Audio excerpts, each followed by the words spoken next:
श्री देवर्षि नारद जी कहते हैं, मनीषितम ही प्राप्नोति चिंतयन मधुसूदनम एकांत भक्ति सततम नारायण परायण। भगवान जब कृपा करते हैं तो अपनी एकांत भक्ति प्रदान करने के लिए अपने एकांतिक प्रेमियों का संग देते हैं। नाथ कृपा ही को पंथ चितवत दीन हो दिन रात, होई धो के काल दीन दयाल जान न जात। रात दिन केवल प्रभु की कृपा की बाट जो होने वाले को भगवत महाप्रेमी इनका संग मिलता है।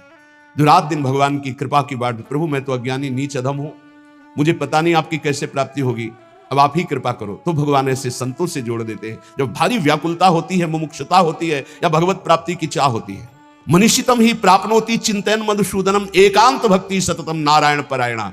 देवर्षि नारद जी कहते हैं कि मनीषियों की कृपा से, संतों की कृपा से एकांतिक भक्ति का परिचय मिलता है, जो प्रभु का एकांतिक चिंतन होता है। यद दुर्लभम यद प्राप्यम मानुषो यन्न गोचरम तदप्य प्रार्थितो ध्यातो ददाति मधुसूदना। जो दुर्लभ है, अप्राप्य है, वो संतों से प्राप्त किया जाता है।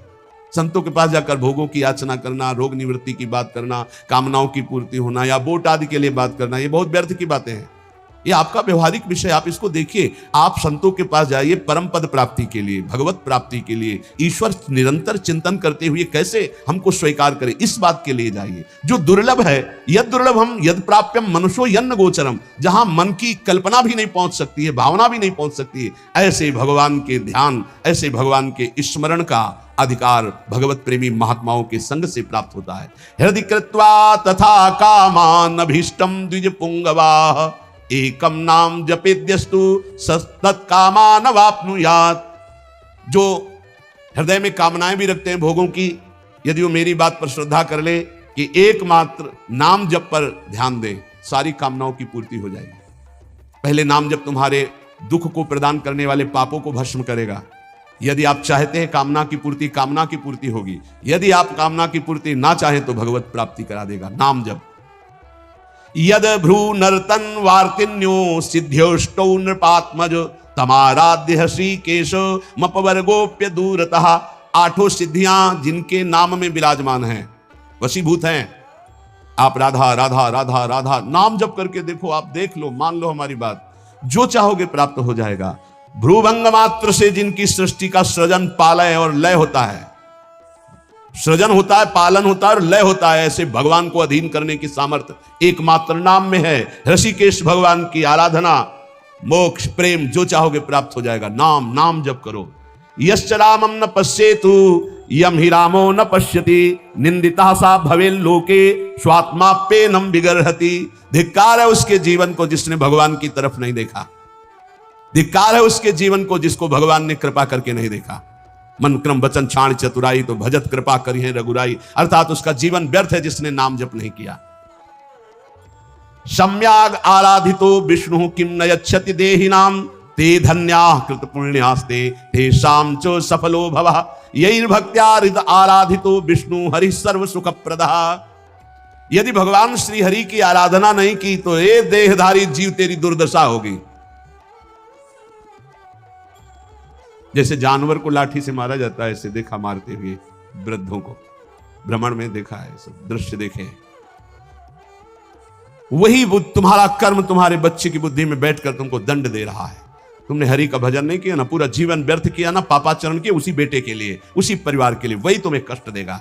मान लो ये शास्त्र आज्ञा हो रही। जिसने भगवान श्री हरि की आराधना नहीं की, मंदोदरी छाती ऐसे रावण की पीट के कह रही, रामो विमुख असहाल तुम्हारा, रहा न को कुल रोव निहारा। भगवान से विमुख होने पर तुम्हारा ऐसा हाल हो गया। देखो भगवान का आराधना का स्वरूप देखो। विभीषण जी अपमानित किए जा रहे हैं दरबार में, और भगवान की शरण में जाते हैं तो उसी दरबार के अधिपति, लंकाधिपति बनकर बैठ जाते हैं। जो संपत्ति शिव रावण ही दीन दिए दसमात, सोई संपदा विभीषण सकुच दीन रघुनाथ। कैसे कृपालु हमारे प्रभु श्री हरि हैं। जो देहधारी भगवान का भजन नहीं करता, दुर्गति ही दुर्गति है, पक्का दुर्गति है। सर्वव्यापी श्री हरि की आराधना जिसने किया उसका जीवन धन्य हो गया। इसलिए मान लो जीवन का परम लाभ धन्य करना, जीवन का नाम जप करना है। चाहे जैसी परिस्थिति हो। क्या पैसा लगता है? राधा राधा राधा। इसमें कौन सी आपकी बहुत सी बड़ी मेहनत लगती है? राधा राधा राधा। नाम जपने में क्या जाता है आपका? सब कुछ प्राप्त हो जाएगा, ध्यान रखना। कल एक 28-30 वर्ष की अवस्था ठाकुर जी को लिए हुए, स्वस्थ शरीर, आंखों से अश्रु प्रवाह, कह रहे थे ऐसी कृपा हमारे ऊपर क्यों हुई? मैंने तो कुछ ऐसा नहीं किया, बहुत ही गलत आचरण करने वाला, और आज ठाकुर जी को मैं जी नहीं सकता इनके बिना। ये क्या है? ये क्या? संत वाणी का प्रभाव अंदर गया, जीवन के पूरे जीवन को परिवर्तन कर दिया, जीवन का जीवन परिवर्तन कर दिया। बहुत दुर्लभ ये बात है, यही सबसे बड़ा चमत्कार है। मन विषयी भोगों में लगा हुआ और हटकर प्रिया प्रीतम में लग जाए, सबसे बड़ा चमत्कार। रूपम आरोग्य मर्थाश्च भोगाश्चैवानुषंगिकान् ददाति ध्यायतो नित्यम अपवर्ग प्रदो हरि। तुम्हें सुंदर रूप चाहिए, आराधना करो, नाम जप करो, बड़े सुंदर हो जाओगे। देखो सुंदरता किसे कहते हैं? हृदय के आकर्षण को सुंदरता कहते हैं। सबके हृदयों को आकर्षण कर ले उसे सुंदर कहते हैं। जैसे मान लो स्त्री स्वरूप सुंदर है तो पुरुष स्वरूप को आकर्षण कामी पुरुष को कर सकता है, सबके नहीं। या पुरुष स्वरूप बड़ा सुंदर है तो कामिनी के हृदय को आकर्षण कर सकता है। लेकिन भक्त का ऐसा स्वरूप जागृत होता है, स्त्री पुरुष वयो वृद्ध दुष्ट पुण्यात्मा पापात्मा महात्मा सब आकर्षित होते हैं। क्यों? क्योंकि उसके अंदर दैवी संपदा भागवतिक सद्गुण जागृत हो जाते हैं। इसे सुंदरता कहते हैं। हजारों लाखों लोग देखना चाहते हैं। क्या देखना चाहते हैं? सुंदरता। कौन सी सुंदरता? भागवती। वो पाउडर वाली सुंदरता नहीं, वो भाव बनाने वाली सुंदरता नहीं, वो भगवान नाम की सुंदरता, भगवत भाव की सुंदरता, भगवत भक्ति की सुंदरता। यानी रूप मारोग्य मर्थाश्रम। अगर रूप चाहिए तो हरि की आराधना करो, और आरोग्यता चाहिए तो हरि की आराधना करो। बोले आप कैसे नहीं आराधना कर रहे? क्या आरोग्यता? तो हम रोगी नहीं है। रोगी मकान में तो रहते हैं लेकिन हम रोगी नहीं। ना हम कभी रोगी थे, ना रोगी हैं, ना कभी रोगी रहेंगे। ना हम वियोगी हैं, ना रोगी हैं। रोगी मकान में रह रहे हैं, ये मकान रोगी, तो सबके रोगी हैं। काम के रोगी, क्रोध के रोगी, लोभ के, ना जाने कितने विकारों के। यहां तो किडनी के रोगी हैं, न जाने कितने मिडनी के रोगी हैं। दिमाग खराब है विषयों में। यहां हम स्वस्थ हैं, स्वस्थ हैं। कोई ये मत समझना कि प्रेमानंद रोगी होता है। प्रेमानंद एक ही बात का रोगी होता है, प्रेम का, और किसी बात का रोगी नहीं होता। ये शरीर है, किसी का स्वस्थ नहीं है। जो शरीर में स्थित पुष्ट भी दिखाई दे रहे वो स्वस्थ नहीं है, मृत्यु के भय से भयभीत, काम क्रोध लोभ रोग से ग्रसित है। स्वस्थ वही है जो परमात्मा में स्थित है, भगवत भाव में स्थित है। ऐसा आरोग्यता प्रभु देते हैं कि भवरोग ही नष्ट हो जाता है, तो और रोगों की क्या बात? भवरोग ही नष्ट हो गया तो और रोगों की बात क्या? अर्थाश्च, अर्थ माने होता संपत्ति। इतनी बड़ी संपत्ति मिली है कि ब्रह्मा के पास भी नहीं है। कुंज महल की टहल सुख दंपति संपत्ति पाई है, जैसे रूप लाल हित प्रीति सो जो 84 गाई है। हमें संपत्ति मिल गई, दंपति प्रिया प्रीतम। आपको बोले रूप मारोग्य मर्थाश्च भोगाश्च वालुसंगिकान। बोले अद्भुत भोग की प्राप्ति। कौन सा भोग? बोले प्रिया प्रीतम की रस केली के दर्शन का भोग।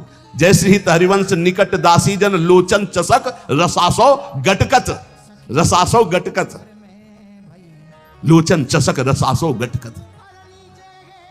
ददाति ध्यायतो नित्यम अपवर्ग प्रदो हरि। जो हरि का ध्यान करने वाले हैं उनको रूप मिलता है, आरोग्यता मिलती है, संपत्ति मिलती है, भोग मिलता है। और ददाति भगवान नित्य अपवर्ग अर्थात मोक्ष सुख, नित्य सुख उसे प्रदान कर देते हैं। आतिपातक युक्तोपि ध्यायेन निमिषमच्युतम भूयस तपस्वी भवति पंक्ति पावन पावनः। यदि एक क्षण भी ऐसी स्थिति हो जाए कि शरीर का भाव भूल जाए और भगवदाकार वृत्ति, एक क्षण भी, तो इतना महान हो जाता है कि जन्म जन्मांतरों के सारे पाप नष्ट हो जाते हैं और वो पंक्ति के पंक्ति को निष्पाप कर सकता है। अगर एक क्षण भी अतिपातक युक्तोपि ध्यायेन निमिषमच्युत, एक निमिष भी, इतने देर के लिए यदि तन्मय हो गया प्रिया प्रीतम में, प्रभु में, एक निमिष भर के लिए शरीर को भूल गया, उसमें इतनी सामर्थ्य। तभी तो एक बार गुरुदेव भगवान ने कहा था, रसिक जन जो 5 मिनट में भजन कर लेते हैं, साधक 24 घंटे उतना भजन नहीं कर सकता 5 मिनट में।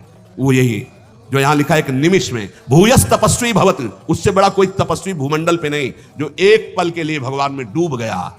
डूबना, हम तो कहते डूबते क्या है, तो उठा के फेंक दिया जाता है प्रेम समुद्र में। ऐसी कृपालुता यहां की सखियों की है। जिसके कान में भगवान का नाम नहीं पड़ा, कीर्तन नहीं पड़ा, कथा नहीं पड़ी, तो बोले स्विड्वराहोष्ट खरई संस्तुतः पुरुषः पशु नयत कर्ण पथोपेतो जातु नाम गदाग्रजः जिसके कानों में भगवान नाम नहीं पड़ा, भगवत चर्चा नहीं पड़ी, तो बोले वो नर पशु है, नर पशु, मनुष्य रूप में पशु है, वो कुत्ता है, वो विष्ठाभोजी सुअर है, वो ऊंट है, वो गधा है, ऐसा वर्णन करें। स्वित वराहोष्ट खरई है, स्वित वराहो खरई गधा, स्वान कुत्ता, ऊंट। क्यों? क्योंकि भगवान से विमुख है, तो बोझा ढो रहा है संसार का केवल गधे की तरह, कुत्ते की तरह। जैसे कुत्ता इस भोग से उस दरवाजे में खाने, ऐसे भोगों में भटक रहा है केवल। जैसे ऊंट है ना, कांटे की वस्तुएं खाने में बहुत अच्छा लगता है, ऐसे गंदे विषयों को भोगने में केवल अच्छा समझता है। जिसके कानों में भगवत चर्चा नहीं गई, जिसने अपनी जबान से भगवान नाम कीर्तन नहीं किया, वो पशु से भी गया गुजरा है। मनुष्य के कान बने हुए भगवत चर्चा सुनने के लिए, जबान मिली हुई है भगवत प्राप्ति के लिए, खूब नाम जप करे, नाम कीर्तन करे। कृपण देई पाई परो बिनु साधे सिद्धि होई, सीतापति सन्मुख समुझ जो की जय शुभ सोई। इसलिए मेरी बात मानो, पाए पर जाओ भगवान के, अर्थात भगवान की शरण में हो जाओ, सारी सिद्धियां अपने आप आ जाती है शरणागत के हृदय में। ये बात मान लो, मान लो, तुम्हारे किए नहीं होगा, प्रभु की शरण में हो जाओ। राम ही डरु करु राम सु ममता प्रीति प्रतीति, तो तुलसी निरुपति राम को भय हारे हूं जीती। यदि भगवान का तुम्हारे हृदय में डर हो गया कि सर्वत्र भगवान मुझे देख रहे हैं, मैं कहां पाप करूं, कोई जगह ऐसी नहीं जहां मुझे भगवान नहीं देख रहे, तो बोले अगर ये प्रभु का डर आ गया और प्रभु की शरण में हो गए, तो हार भी जाओगे तो जीता देंगे भगवान, हार भी जाओगे तो जिता देंगे। तुलसी निरुपति राम को भय हारे हो जीत, हार भी गए तो जीत जाओगे। इनका स्वभाव है जन अवगुण प्रभु मान न काऊ, दीन बंधुवती मृदुल स्वभाव। ऐसा स्वभाव कि एक बार शरण में हो गए तो तुम्हारा नाश नहीं होने देंगे, चाहे जितना पतित हो जाओ, वो तुम्हारा उद्धार करके ही छोड़ेंगे, वो पतित पावन है। वेद पुराण संत मत एहू, सकल सुकृत कर फल राम सनेहू। समस्त साधना का फल है प्रभु के नाम में प्रेम हो जाए, प्रभु के चरणों में प्रेम हो जाए। इसलिए विनिश्चितम बदामि तेन अन्यथा वचांसि में हरिम नरा भजन्ति एति दुस्तरम तरन्ति ते। मैं तुम्हें सब शास्त्रों का निश्चित सिद्धांत बता रहा हूं, मेरी बात झूठ मत मानना। जो हरि का भजन करते हैं उस समस्त दुखों से, भव सागर से पार हो जाते हैं। और हरि का भजन उसी के हृदय में होता है जो हरिजनों से प्रीति करता है, हरि भक्तों से प्रीति करता है। भगवान ने भी श्री अर्जुन जी को जब बताया कि द्रव्य यज्ञ, स्वाध्याय यज्ञ, ब्रह्म यज्ञ, भगवद अर्पण यज्ञ, ये सब यज्ञ हैं, इन श्रेयान द्रव्य मयाद यज्ञास ज्ञान यज्ञ परंतप सर्वम कर्माखिलम पार्थ ज्ञाने परिसमाप्तये। अर्जुन, जितनी भी मैंने यज्ञ वर्णन की, द्रव्यमय यज्ञों से ज्ञान यज्ञ श्रेष्ठ है, क्योंकि ज्ञान यज्ञ में सब कर्म भस्म हो जाते हैं और जीव जीवन मुक्त हो जाता है। ज्ञान यज्ञ में एक होता है कृपा से ज्ञान की प्राप्ति होना, एक होता है साधन से ज्ञान की प्राप्ति होना। जब साधन से ज्ञान की प्राप्ति को होता है तो साधन चतुष्टय अगर नहीं है तो अज्ञानी है, चाहे जितना ज्ञान वर्णन कर रहा हो। पहला साधन चतुष्टय है विवेक, दूसरा है वैराग्य, और तीसरे में 6 साधन है, इसे षट संपत्ति कहते हैं। सम दम श्रद्धा उपरति तितिक्षा और समाधान, और चौथा है मुमुक्षुता। ये 4 बातें होने पर ही वो ज्ञान मार्ग का अधिकारी हो सकता है। विवेक, विवेक कहते हैं जिसके अंदर सत असत का ज्ञान हो। सत क्या है और असत क्या है? तो वेद कहता है ब्रह्म सत्यम जगन मिथ्या, पूरा संसार झूठा है। सत्य है इसमें तो केवल ब्रह्म है, अन्यथा नहीं। जैसे भगवान शंकर कह रहे, उमा कहूं मैं अनुभव अपना, सत हरिभजन और जगत सब सपना। सपने की तरह मिथ्या, जैसे स्वप्न में कुछ भी सत्य नहीं होता, ये जगने पर पता चलता है, ऐसे ही संसार में भगवान के सिवा कुछ सत्य नहीं है। ये तब पता चलेगा जब तुम्हारे अंदर ज्ञान प्राप्त हो जाएगा, ज्ञान जागृत होगा। पहला है विवेक, सत असत का ज्ञान हो जाना, इसे विवेक कहते हैं। दूसरा है वैराग्य। वैराग्य का तात्पर्य है लोक परलोक के समस्त भोगों से भोगने की इच्छा का त्याग, भोग में सुख बुद्धि का त्याग, समीप भोग होने पर भोगने की न इच्छा होना, इसे वैराग्य कहते हैं। अब षट संपत्ति का वर्णन, बोले षट संपत्ति में सम, मन को इंद्रियों के विषयों से हटाकर अपने लक्ष्य में लगाना, उसे सम कहते हैं। और इंद्रियों को विषयों से हटा करके लक्ष्य पर स्थित कर देना, उसे दम कहते हैं। इंद्रिय और मन पर विजय प्राप्त करने को शमदम कहते हैं। शम और दम। फिर श्रद्धा, शास्त्र और गुरु के वचनों में बिल्कुल ज्यों का त्यों विश्वास हो जाना, उसे श्रद्धा कहते हैं। फिर उपरति, उपरति कहते हैं जैसे हमारे अंदर भोगने की इच्छा है पर मैं भोगूंगा नहीं क्योंकि भगवत प्राप्ति करनी, इसे कहते हैं त्याग। भोग सामग्री है पर भोगने की इच्छा ही नहीं, इसे कहते हैं वैराग्य। पर कोई भोग सामग्री है ऐसा बोध ही न रह जाना, इसे उपरति कहते हैं। ज्ञान प्राप्ति के लिए त्याग वैराग्य से बढ़कर उपरति की आवश्यकता है। उपरति वृत्तियों का किंचन मात्र भी कोई भोग है ऐसा ज्ञान न रह जाना, उपरति कहते हैं। भोग है ऐसा ज्ञान ही न रह जाना। और तितिक्षा, सर्दी गर्मी, मान अपमान, निंदा स्तुति, इन सबको समान भाव से सह जाना तितिक्षा कहते हैं। और समाधान, चित्त का शंका रहित होकर परमात्मा तत्व में स्थित हो जाने का नाम समाधान है। चित्त का समाधान हो जाना, अब कोई प्रश्न नहीं, कोई शंका नहीं। और चौथा है मुमुक्षुता, अब मैं मुक्त होना चाहता हूं, मुझे अब संसार से मुक्त होना। ये चार हो और फिर उसे किसी महापुरुष का संग मिले तो भगवान कह रहे तद्विद्धि प्रणिपातेन परिप्रश्नेन सेवया उपदेक्षन्ति ते ज्ञानम ज्ञानिनस्तत्वदर्शिनः। अब उस उपासक को जो मुमुक्षु है, जो संसार से मुक्त हो जाना चाहता है, वो संत के पास जाए। भगवान की कृपा से संतों का परिचय मिल जाता है।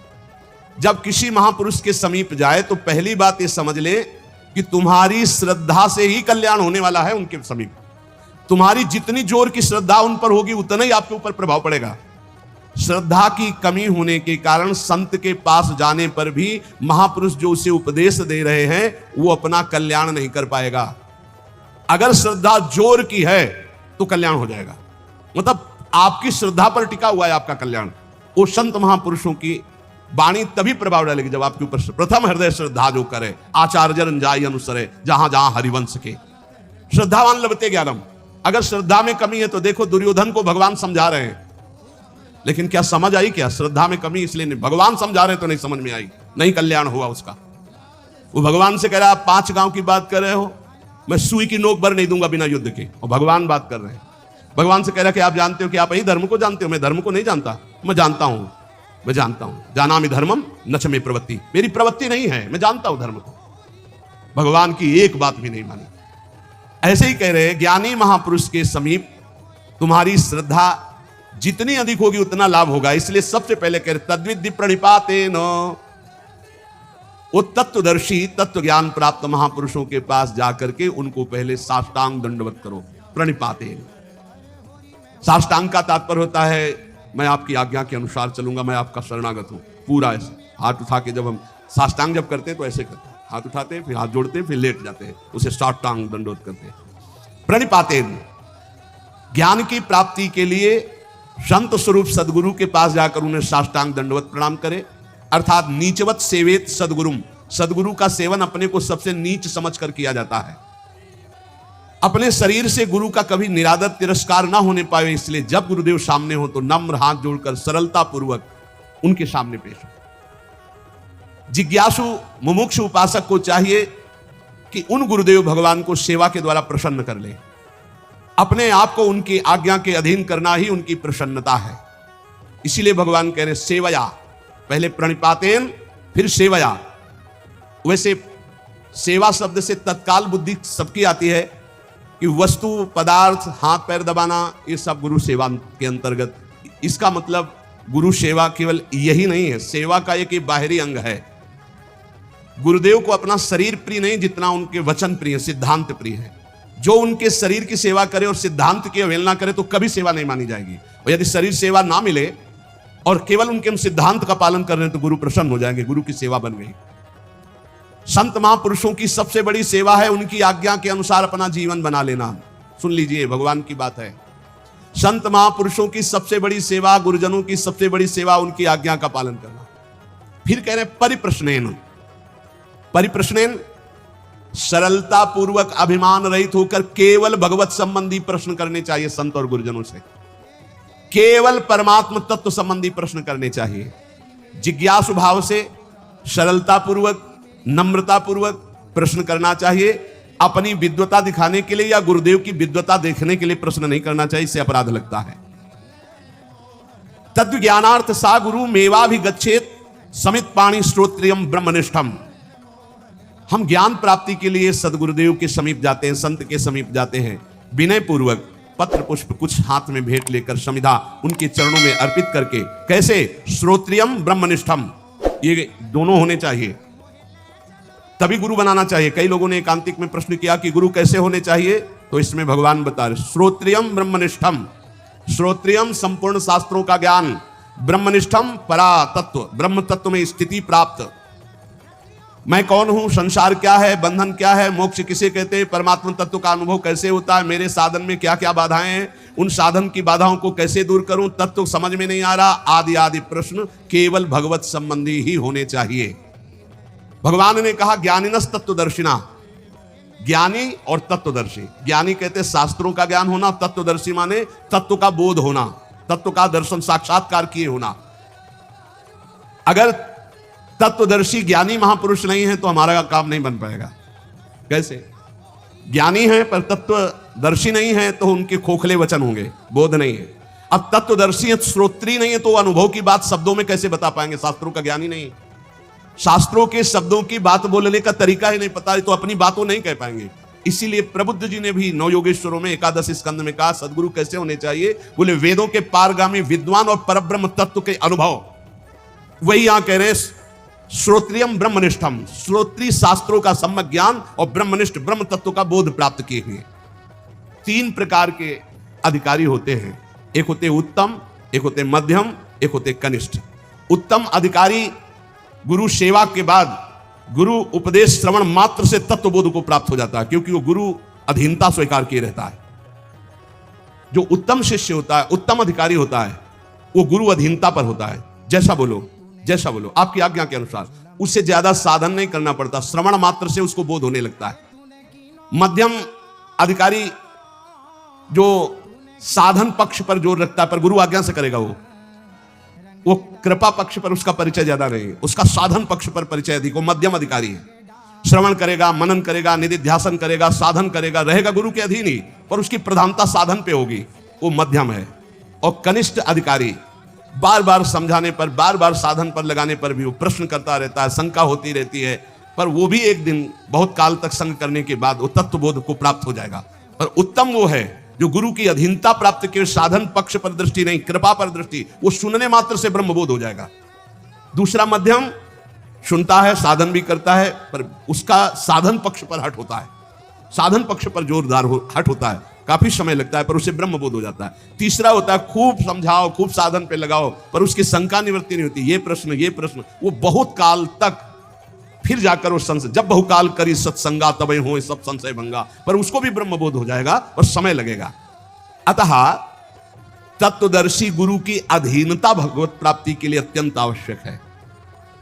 शिष्य की हर शंका का समाधान गुरु पर विशेष श्रद्धा होने पर हो सकती है।